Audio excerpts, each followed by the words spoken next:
안녕하세요. 송쌤의 영재놀이터의 송쌤입니다. 예전에는 단순 연산이나 도형 문제를 빠르고 정확하게 잘 푸는 아이를 수학을 잘하는 아이라 생각했습니다. 연산 문제가 빽빽한 방문학습지나 일일학습지를 통해 아이의 수학학습을 대비하는 학부모님들이 많았지요. 물론 기초적인 연산 능력이 수학학습의 기본이 되는 것은 예나 지금이나 당연한 사실입니다. 하지만 논리와 사고를 중요하게 여기는 방향으로 교육과정이 바뀌면서 이러한 기초연산보다는 문제 자체를 정확히 이해하고 있는지를 확인하는 서술형 문제에 대한 비중이 점점 높아지기 시작했습니다.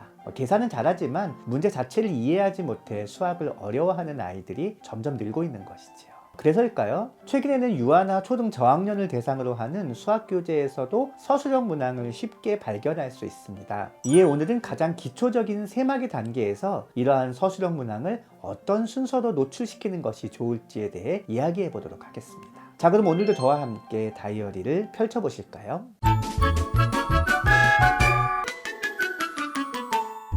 수학에서 서술형 문항은 산수 문장제란 용어로 쓰이고 있습니다. 산수 문장제란 최소한 2개의 정보와 1개의 질문 문장으로 이루어져 일상생활에서 구두나 필문으로 제시되는 계산 문제를 뜻하는데요. 사칙연산과 같은 기초연산은 크게 변화형, 결합형, 비교형의 3가지 유형으로 구분할 수 있습니다. 변화형은 말 그대로 대상이 변화하는 형태의 문제를 뜻합니다. 처음에 어떠한 대상이 있고 거기에 다른 상황이 제시되면서 처음의 상황이 변화하는 것이죠. 3개의 연필이 있는데 친구가 5개의 연필을 준다면 내 연필은 총 몇 자루입니까? 와 같은 스타일의 문제가 여기에 해당됩니다.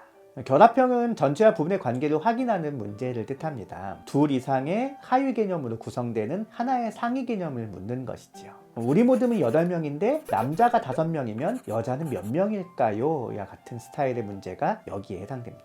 비교형은 둘 이상의 차이를 비교하는 문제를 뜻합니다. 동일한 속성을 가진 둘 이상의 대상이 있는 상태에서 이 둘의 크기가 얼마나 다른지를 묻는 것이지요. A는 5개의 연필을, B는 3개의 연필을 가지고 있습니다. A는 B보다 연필이 몇 개 더 많습니까? 와 같은 스타일의 문제가 여기에 해당됩니다. 아이들은 어떠한 산수 문장제를 더 쉽게 생각할까요?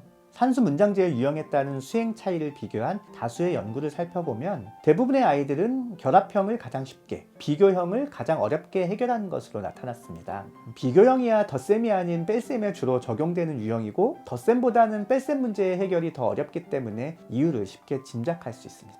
그렇다면 결합형이 변화형보다 쉬운 이유는 무엇일까요? 앞서 제시한 예문은 모두 5 더하기 3은 8이라는 덧셈식을 기본으로 한 문장제입니다. 대부분의 아이들은 8이라는 전체의 값에 집중하게 되지요. 그런데 결합형의 경우에는 이미 8이라는 전체의 값을 제시한 상태에서 문제를 해결합니다. 상대적으로 해결이 용이한 연산인 셈이지요. 아이들이 주로 하는 손가락셈에서도 차이를 느낄 수 있습니다.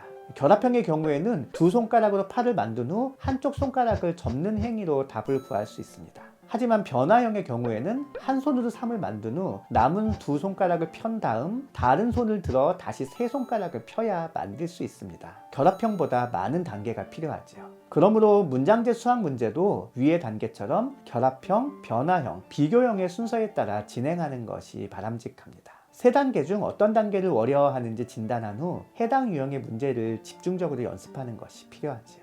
한편 비교형의 경우에도 성격에 따라 차이를 구하는 문제, 비교치를 구하는 문제, 참조치를 구하는 문제의 3가지로 구분할 수 있습니다. 차이를 구하는 문제는 말 그대로 두 대상 간 크기의 차이를 구하는 문제입니다. 앞에서 예로 든 A는 5개의 연필을, B는 3개의 연필을 가지고 있습니다. A는 B보다 연필이 몇 개 더 많습니까? 와 같은 문제가 이에 해당되지요. 비교치를 구하는 문제는 두 대상 중 하나만 크기를 알려주고 나머지는 그거보다 얼마나 작은지에 대한 정보를 주는 문제입니다. A는 5개의 연필을 가지고 있다. B는 A보다 3개를 적게 가지고 있다면 몇 개의 연필을 가지고 있느냐와 같은 문제가 이에 해당됩니다.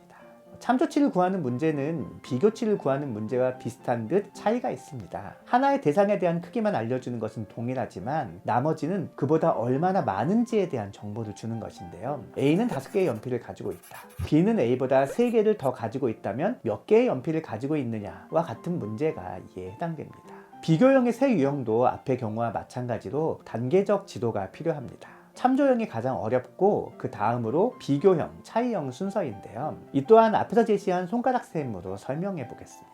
차이형의 경우에는 1대1 대응이 가능합니다. 한 손으로 5를 다른 손으로 3을 만든 후 동시에 하나씩 접으면 남은 2개의 손가락이 답이 됩니다. 비교적 단순한 과정이죠. 비교형의 경우에는 한 손으로 5를 만든 후 편 손가락 중 3개를 접어 답을 찾을 수 있습니다. 언뜻 보면 차이형보다 단순하다 생각하실 수 있지만 차이형은 크기에 대한 비교 없이 1대1 대응만 잘하면 답을 구할 수 있어 오히려 쉬운 단계입니다. 반면 참조형의 경우에는 한 손으로 5를 만든 후 다른 손을 추가하여 3을 만듭니다. 그런 다음 이를 모두 더해야 8이라는 답을 얻을 수 있습니다. 비교를 통해 각 부분을 인지한 후 이를 다시 결합하여 답을 얻는 방식이기 때문에 가장 복잡하다 할 수 있지요. 그러므로 비교형 역시 차이형, 비교형, 참조형의 순서에 따라 진행하는 것이 바람직합니다. 어떤 단계에서 막히는지 확인 후 해당 유형의 문제를 계속 풀어 이해가 된 다음 단계로 넘어가는 것이 좋습니다. 오늘은 사칙연산에서의 서술형 문항에 대한 위계에 대해 알아보았습니다. 아이가 서술형 문제를 어려워한다면 오늘 안내해드린 위계를 참고하여 지도하시는 것을 추천드립니다. 지금까지 영재다이어리의 송쌤이었습니다.